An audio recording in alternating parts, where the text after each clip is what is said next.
নমস্কাৰ সকলোকে hello' everyone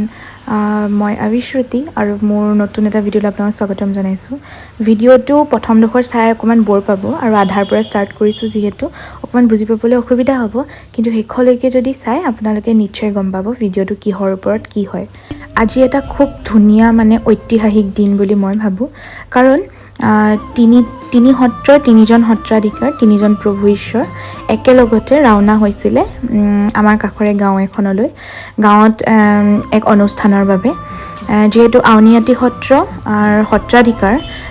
Shri Shri Pitambar দেৱ গোস্বামীৰ জন্মদিনৰ উপলক্ষে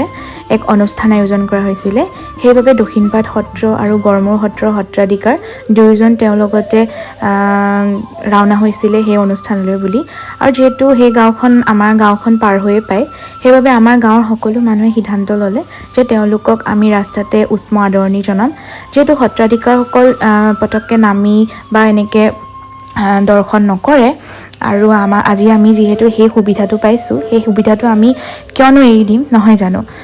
ইমান এটা ভাল সুবিধা আমাৰ ঘৰৰ সন্মুখেদি গাঁওখনৰ মাজেদি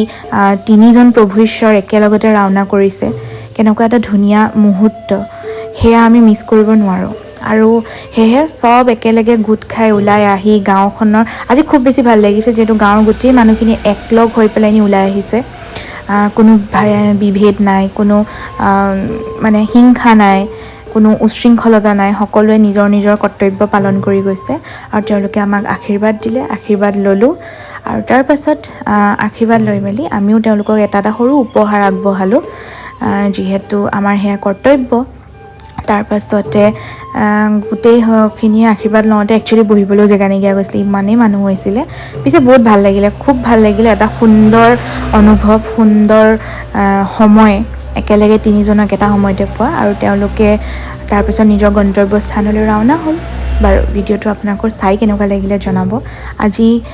নিজকে বহুত বেছি ধন্য মানিছোঁ যে এনেকুৱা এটা মুহূৰ্তৰ সাক্ষী হৈ ৰ'বলৈ পাইছোঁ খুব ভাল লাগিলে আৰু যিহেতু তেওঁলোকৰ লগত যথেষ্ট গাড়ীও আহিছিলে সেয়েহে লানি নিচিকা গাড়ীৰ লাইন বাৰু আজিলৈ আহিছোঁ ভিডিঅ'টো চাই কেনেকুৱা লাগিলে জনাব